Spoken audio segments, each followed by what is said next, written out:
Welcome to the channel. Don't forget to give this video the thumbs up and share a like to this video around your social media feeds. The electorate in the UK complains a lot about the government. It doesn't matter which party is in power, everyone seems to have complaints. No one seems to take a breath and think about where the problem really lies, in why we never seem to get a government that actually works with the minimum of things to complain about. We never seem to get a government that works for everyone, just certain groups. People complain that this isn't the government I wanted, or this isn't the government that we need, but no one has ever thought that the government we end up having is actually the government that we deserve. What most voters do is vote for the party who will fulfill what they want, because most humans are basically selfish. I totally understand that because I'm human, despite what some people may think. I vote, in the rare occasions that I've voted in the past, for the party that will improve my life by offering better mental health services, removing the constant disability benefit assessments so that I might be able to recover enough to think about going back to work, and that would actually support me properly to that end, and one that listens to my concerns and acts on them. Other voters want to reduce immigration because they think that will improve the wages they get or improve the public services, and vote for a party that offers what those voters want. The problem is, however, that voting for a party that offers to fulfill our personal wants isn't necessarily going to result in a government that will fulfill society's needs. Our wants and our needs are not necessarily the same thing. For instance, many people may want a reduction in immigration, but what the country needs is more immigration for economic growth, because we have a reducing birth rate, which means that the workforce isn't being replenished by UK born citizens as the older generation starts to retire. The UK needs migrants to fill the gaps in the labour market, so we can't have zero migration and deport the migrants we do have, because the country needs them. What the UK needs is managed levels of migration, but that need isn't what many voters want. Due to the often incompatible differences between what we want and what we need, we often get governments that fail to succeed in satisfying either.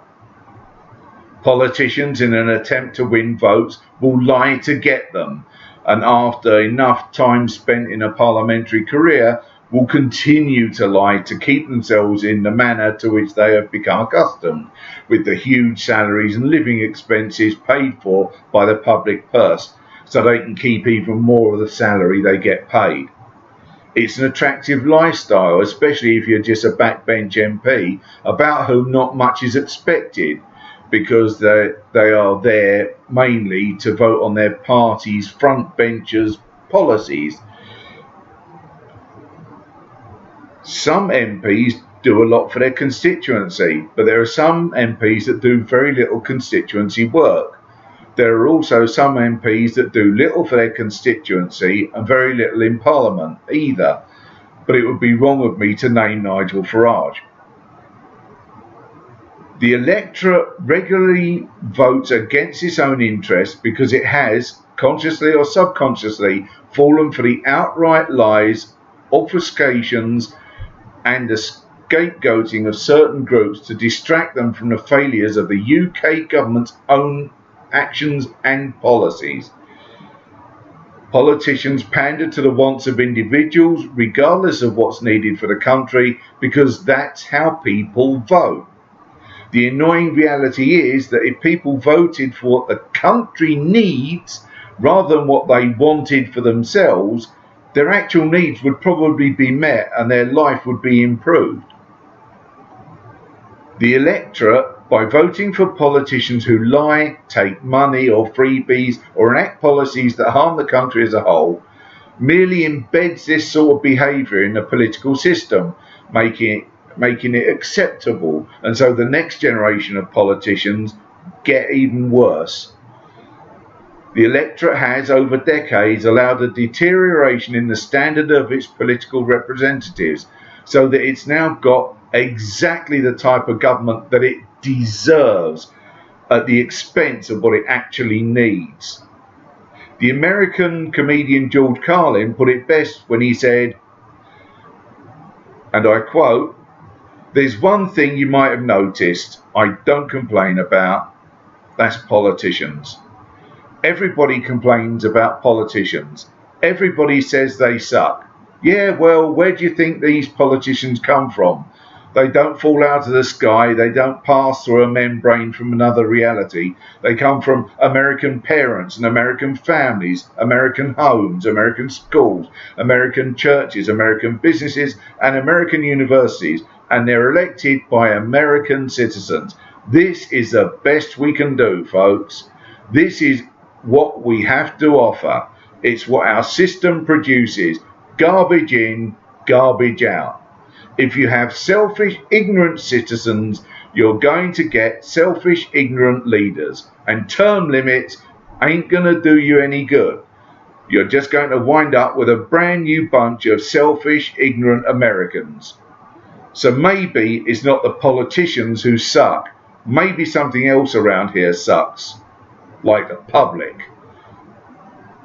He continues, "If it's really just the fault of these politicians, then where are all the other bright people of conscience?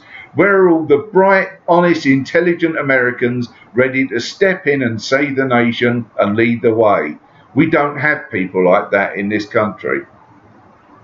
Now, I'm sure if I replace the words American and America, most voters in the UK would be able to agree with the majority of what Carlin said as applied to the UK. Some might disagree with being labelled selfish or ignorant, or that there aren't any people of conscience to lead the way, but on the whole it fits the UK just as much as it fitted the US when Carlin said it. He continued that he'd solved this, and I quote, "solved this little political dilemma for myself in a very simple way. On election day, I stay home. I don't vote. Fuck 'em. Two reasons I don't vote. First of all, it's meaningless.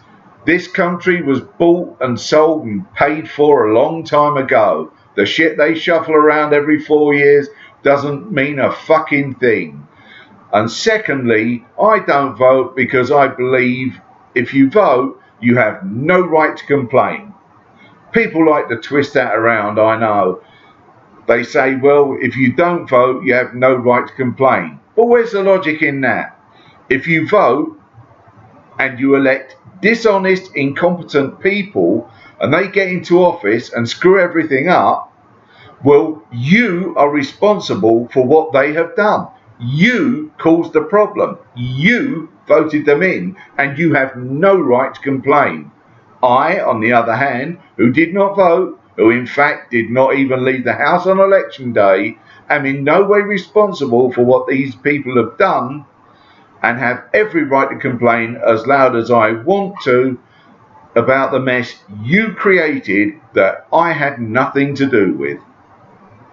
Now, I'm not sure that not voting is the right message to broadcast in a society that's already in the midst of a democratic deficit. But what we do need to do is to start to think about what the country needs as a whole, rather than what we as individuals want. We need to educate ourselves on political ideologies and economics. No need to go overboard, just enough to spot the lies when they're being told to us. We should expect higher standards of our elected representatives and to hold them to account when they fail to reach those standards. And we need to use our power as voters to hold politicians to account when they do harm. But offer respect when they do societal good. Perhaps then we'll get the government administrations that we actually deserve. Don't forget to click the like button, share this video on your social media feeds, and feel free to let me know what you think in the comments section below this video. If you'd like to see more content from me, why not subscribe to the channel and click the notification bell so you know when a new video or community post has been added. And I hope to see you all again soon.